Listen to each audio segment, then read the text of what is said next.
Olá,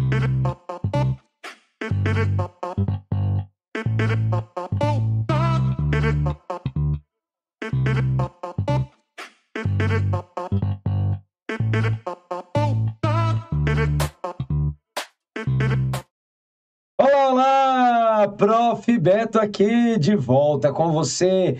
E agora nós vamos falar de um assunto muito interessante, tá bom? Vamos falar de operações de tesouraria e, além disso, vamos falar um pouco dos próprios bancos, bancos de varejo e bancos que não são considerados de varejo no Brasil. Vamos lá? Na tela para você, então, aí. Mercado bancário, operações de tesouraria, varejo bancário, recuperação de crédito. Esse é o tópico. Nessa aula, nós vamos falar sobre operações de tesouraria e varejo bancário. Tudo bem? Então vamos lá. Entende-se por mercado bancário como local que reúne um conjunto de compradores e vendedores de produtos e serviços, que no caso bancário são as denominadas operações bancárias. E essas operações bancárias podem ser chamadas de operações ativas, operações passivas ou ainda operações acessórias. 3 modalidades, então. É importante você saber que nas operações ativas, o banco empresta dinheiro. O banco empresta dinheiro. Já nas operações passivas, o banco pega dinheiro emprestado. O banco capta recursos.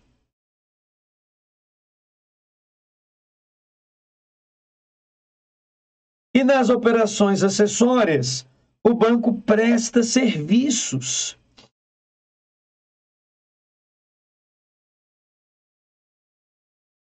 Essas são as operações bancárias. Por trás dessas operações realizadas está a tesouraria, também chamada de retaguarda dos bancos, tá? Que tem por função básica gerir os recursos financeiros das empresas, além de proteger, ou seja, salvaguardar os seus ativos financeiros. Nós vamos falar mais essa expressão mais técnica, salvaguardar. Tá bom? Beleza. Sendo assim, cabe à tesouraria administrar todos os recursos que entram ou saem do banco como um todo. Mas, para facilitar seu trabalho e torná-lo mais organizado, cada agência bancária possui uma tesouraria local. Essa tesouraria local de cada agência deve se reportar à tesouraria central do banco. Ou seja, eu tenho tesouraria local dentro de cada banco para registrar tudo o que aconteceu na agência, a retaguarda do banco, a retaguarda da agência, e aí eu mando para a tesouraria propriamente dita, que é a tesouraria central da instituição, que aí sim envolve todas as agências. Eu pego o resultado de todas as agências para unificar nessa tesouraria central. Tudo bem? Beleza. Aí, olha só, as operações de tesouraria é o conjunto de funções destinadas a operar os fluxos de pagamentos e recebimentos de cada banco, para garantir a maximização do lucro da instituição, que pode compor um órgão específico da instituição ou todo um sistema de tesouraria formado por diversos órgãos distintos. Como a gente sabe, se tiver várias agências, cada agência tem a sua própria tesouraria que unifica na central, criando aí um sistema de tesouraria, né? Agora, Beto, por que essas tesourarias existem? Por que elas existem? Claro, além de organizar, é porque nós participamos do chamado Acordo de Basileia. Esse Acordo de Basileia prevê que as atividades dos bancos devem ser segmentadas em linhas de negócios distintas, a fim de se calcular separadamente o capital regulatório de cada risco operacional exigido para cada uma delas. Em outras palavras, saber o risco separado de cada atividade. Tá bom? O risco separado de cada uma das atividades. Esse é o grande objetivo. Beleza. A tesouraria se responsabiliza por todas as operações realizadas pela instituição. Operações com títulos públicos e privados, operações no mercado de derivativos, ações, compra de debêntures, banco não emite debêntures, entre outros mercados. Se responsabiliza por tudo, né? Além disso, ela atua também no mercado interbancário para aplicar o excedente de recursos ou para captar recursos, a fim de atender às necessidades de caixa do banco e a liquidez adequada desse banco. Beleza, como assim, Beto? Veja, você sabe que os bancos não podem ficar... cada banco tem uma conta reserva no Banco Central. Beto, qual o papel dessa conta reserva? O papel dela é liquidar as operações do dia com outras instituições financeiras. Ou com o seu cliente, quando ele vai fazer um saque, ou ele vai fazer um pagamento. Então, essa conta reserva bancária, o banco coloca dinheiro nela, e o problema é que às vezes chega ao final do dia e sobrou dinheiro nessa conta. Qual é o papel da tesouraria? Aplicar o excedente de recursos que está ali naquela conta reserva voluntária. Conta de reserva voluntária, que não é só o compulsório, não. Tá? Não se trata do compulsório, mas o dinheiro disponível para as transações, saques e transferências. Tá bom? E aí, a tesouraria aplica esse excedente de recursos para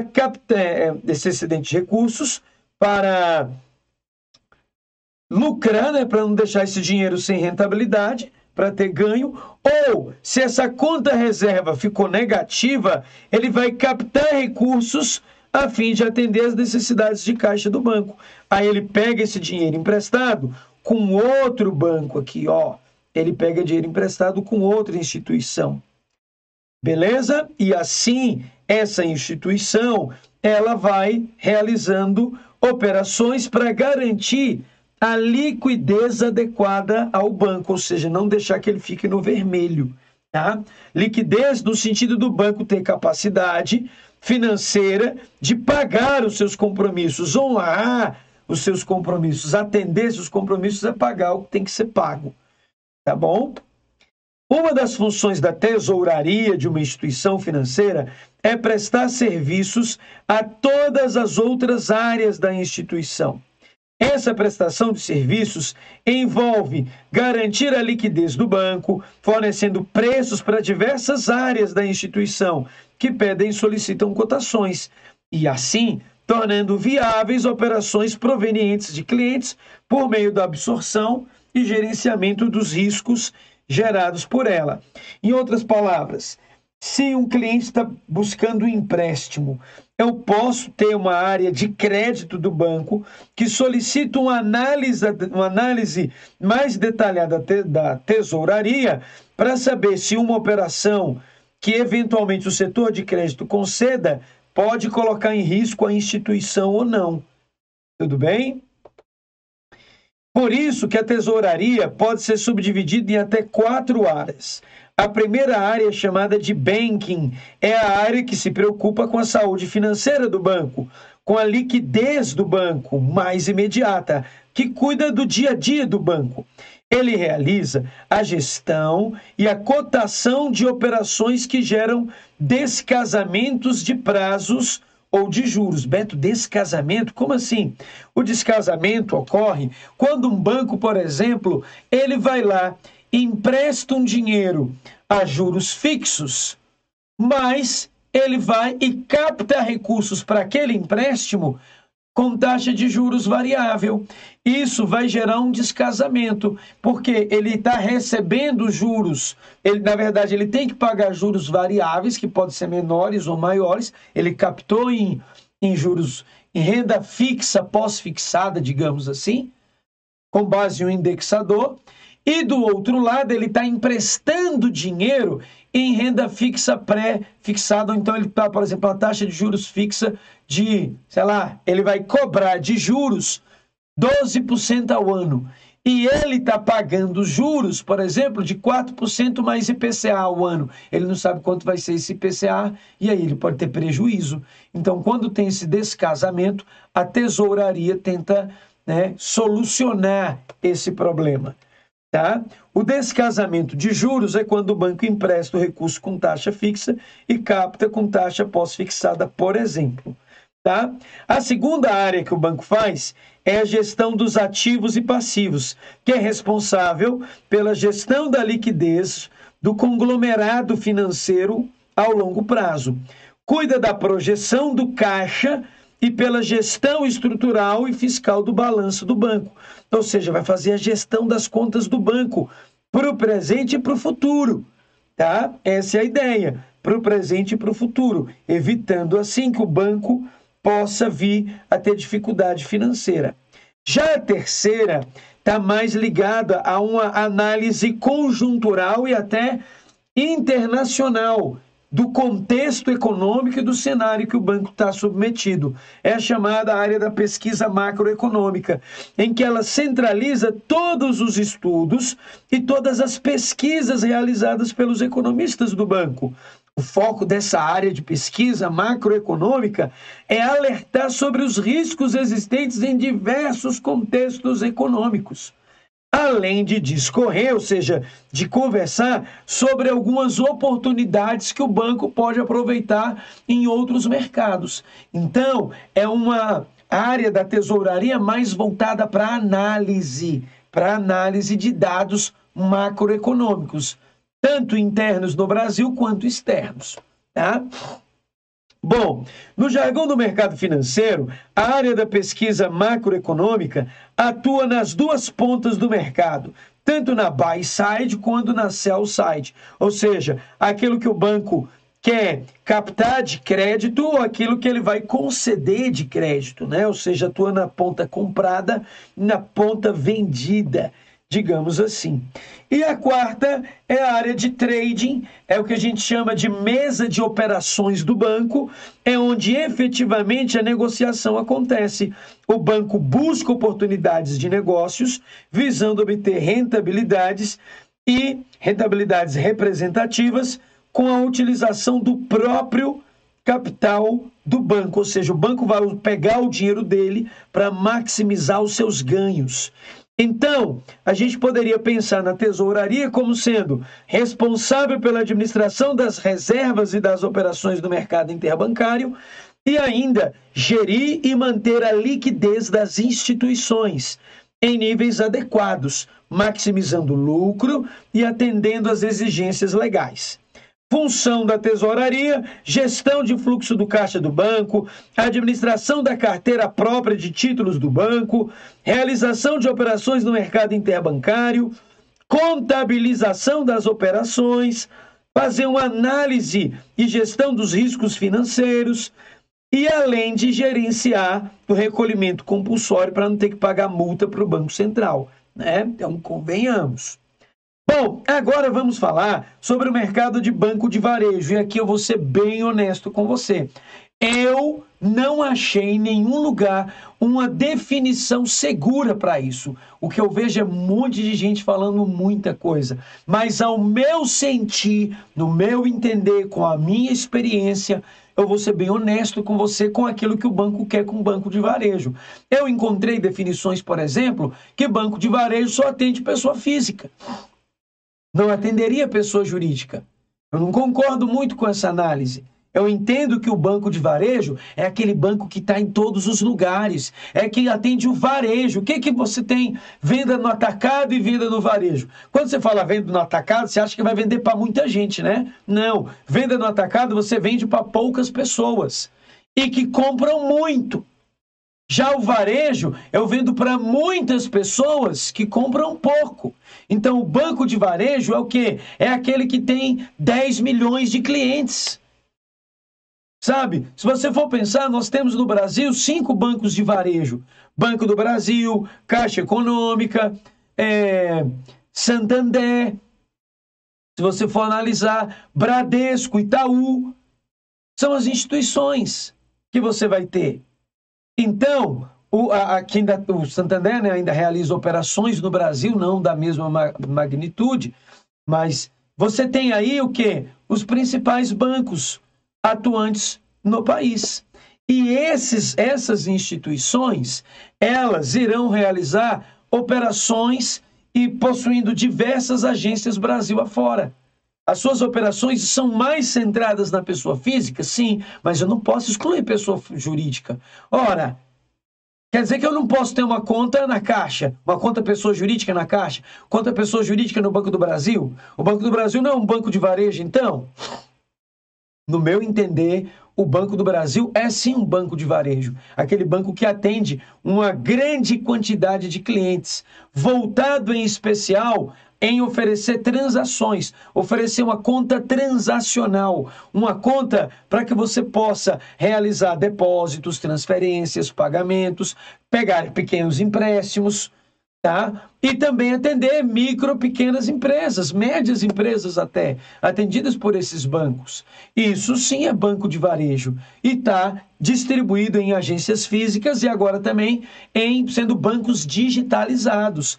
Algumas delas chegam a comprar empresas específicas, fintechs específicas, para atender um público específico. Ele está percebendo essa migração para o mundo online e esse banco de varejo que atende preponderantemente a pessoa física, não, para mim não é exclusivamente pessoa física, é preponderantemente, vai também para o mundo digital para atender os pequenos negócios, em especial atender a pessoa física. Então vamos lá? Vamos ver aqui um pouquinho sobre o banco de varejo. Os bancos de varejo são as tradicionais instituições que realizam transações financeiras e oferecem serviços como conta corrente, conta poupança, empréstimos, seguros e cartões de débito e crédito. Lidando com o dinheiro de boa parte da população, os grandes bancos têm importante papel no cenário econômico do país. Contudo, com o avanço da tecnologia, novas instituições financeiras estão surgindo, como é o caso das fintechs e dos bancos digitais. Diante desse cenário, os bancos de varejo têm percebido a necessidade de se adaptar a uma nova realidade e de se prepararem para o futuro. Quando pensamos em realizar uma transação financeira, logo nos vem à mente os mais variados problemas no cotidiano de um banco de varejo. A burocracia, a demora no atendimento, as agências físicas lotadas e com longas filas e a cobrança de diversas taxas para os serviços tradicionais. São alguns exemplos, além da dificuldade de lidar com os gerentes. Com novas opções de instituições financeiras, os bancos de varejo estão correndo o risco de perder clientes. Por isso, surge o alerta da necessidade de mudar o seu modo de operar. Para engajar e fidelizar clientes, os bancos de varejo estão apostando no conceito de experiência da marca. Os consumidores de hoje exigem mais e melhores serviços bancários. O foco, portanto, está em oferecer uma vivência mais positiva para esse cliente. Essa é a ideia, oferecer para o cliente uma visão melhor, uma experiência melhor. Então, o que nós temos? Nós temos agora a experiência do usuário sendo levada cada vez mais em consideração. Então, isso é muito importante. E as instituições, os bancos de varejo, precisam estar atentos a isso, tá bom? Agora, olha só, os aplicativos móveis e o Internet Bank já são considerados canais importantes dos bancos de varejo. Mais do que isso, a tendência das instituições tradicionais é apostar em soluções omnichannel, ou seja, estar em vários canais ao mesmo tempo. Canais mais populares, como assistentes de voz, chatbox. Eu não gosto muito não, mas deve ter gente que gosta, né? ser atendido pelos robozinhos, mas é mais prático, mais rápido. Ter que ligar lá e não ficar na musiquinha. Se tiver um robozinho que te dá aquilo que você precisa, por exemplo, um chatbox para te dar a segunda via de um boleto, alguma coisa nesse sentido, top demais. Inclusive, muitos bancos estão criando serviços e marcas paralelas para atender diferentes públicos. O Santander, ele tem parceria com o chamado Super Digital, uma fintech de crédito, que é dele, né? Mas ela é específica para oferecer produtos de investimento. A Nubank comprou a Easy Invest, que era uma das líderes em segmentos aí para aplicações com baixo custo. E agora eles estão oferecendo aí contas totalmente digitais. Assim, além de focar em novos nichos, eles buscam assimilar o funcionamento de fintechs e bancos digitais e preparar-se para o futuro. Para engajar e fidelizar os clientes, os bancos de varejo estão apostando no conceito de experiência da Max, que a gente já falou, né? Para acompanhar as transformações e se adaptar à nova realidade do mercado financeiro, os bancos de varejo precisam enfrentar essa mudança estrutural dos seus negócios, reformulando essas agências, né? Beleza, isso aqui foi a parte que a gente viu. Agora sim, ó. Entende-se não por mercado bancário, mas é aqui que eu quero chegar. Ó, não, eu queria uma folha em branco, caramba. Ó, deixa eu só inserir aqui uma folha em branco para eu mostrar uma coisa para vocês. É uma figura.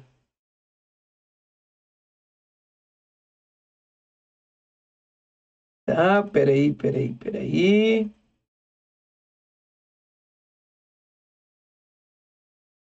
Só colocar aqui uma folha em branco e fazer uma pequena mudança aqui para que o pessoal não fique doido. Varejo bancário. Muito bem. O pessoal não ficar achando maluco. Ué, Beto, é varejo bancário, operações com tesouraria. Então, é varejo bancário, essa parte que a gente está abordando aqui. Eu estou só mudando aqui um layout, meninos. Eu sei que você agora está vendo aí na tela. Agora sim! Betovski caprichou. Pois bem, agora sim, ó. Deixa eu voltar aqui. Agora sim, mais ou menos, né? Ó. Eu gosto de dizer que quem sabe grava ao vivo. E é isso que Betão está fazendo aqui agora, ó. Pronto. Mercado bancário, varejo bancário. Imagine o seguinte. Imagine que você tenha um formato de uma pirâmide mesmo, ó. Formato de uma pirâmide mesmo. O banco de varejo, ele atende a maior quantidade de pessoas. Aqui você teria o nosso banco de varejo atuando, ó. Banco de varejo.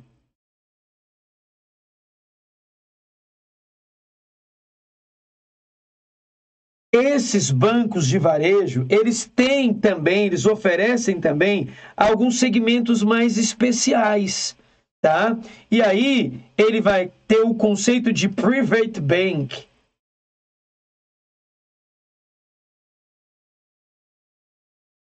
Um atendimento mais personalizado. Enquanto no banco de varejo eu atendo mais globalmente, no private bank eu já estou atendendo um público mais seleto, tá? Um público que vai ter aí uma segmentação de mercado mais específica. Na verdade, o próprio Banco do Brasil, ele faz essa segmentação. Banco de varejo, agências, você pega a fila, vai ser atendido. Depois você tem o Banco do Brasil Estilo. E você ainda tem o Banco do Brasil Private. Olha aqui, ó. E aí, por que o Banco do Brasil faz essa segmentação, faz essa separação? Porque ele sabe que o seu público é diferente. O seu público é diferente. Então, essa parte do Banco do Brasil, que ele traz para a gente, ó, é mais restrita. Por exemplo, eu mostro aqui para você, ó, não tem problema não. Aqui, ó, private, tá? Então, você tem aqui, ó, aconselhamento financeiro, atendimento exclusivo, private international board. E aí, ele vem aqui, ó, olha o cenário, olha como é que é completamente diferente. Agora, coloca Banco do Brasil estilo.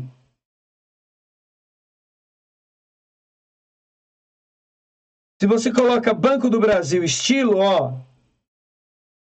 já muda tudo. Soluções digitais para tudo que você imaginar, produtos e serviços. E se você colocar www.bancodobrasil.bb.com.br, você vai achar o quê?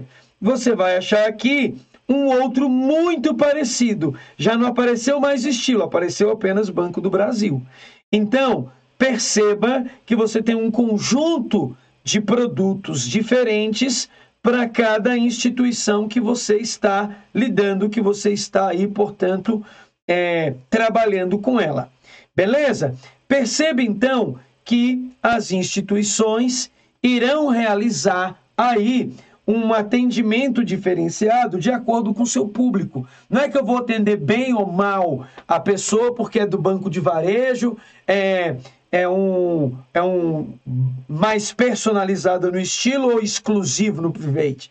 Não, tá? É simplesmente a forma, a linguagem, o modo de se tratar aquela pessoa e não necessariamente porque é mais exclusivo que eu vou ter que ser mais formal, terno e gravata, depende do segmento em que você está. Beleza? Agora, fique atento. Eu não entendo que banco de varejo seja um banco que só atenda a pessoa física. Não. Banco de varejo, ele é um banco que tem maior capilaridade e que tem muitas agências e atende mais pessoas. Varejo no sentido de atender mais pessoas. Agora, é claro, eu vou separar o private bank dos bancos, né, com valor acessível, um valor financeiro mais elevado, acessível para menos pessoas, e o banco de varejo mesmo é esse que atende mais pessoas. O Banco do Brasil, ele tem os 3 segmentos, mas entenda, o carro-chefe do Banco do Brasil é ser banco de varejo, atendendo toda uma gama de pessoas que buscam o atendimento financeiro via Banco do Brasil. Tudo bem? Então, é isso. Esse bloco a gente tratou desses 2 assuntos, portanto, chamado operações com tesouraria e varejo bancário. Valeu!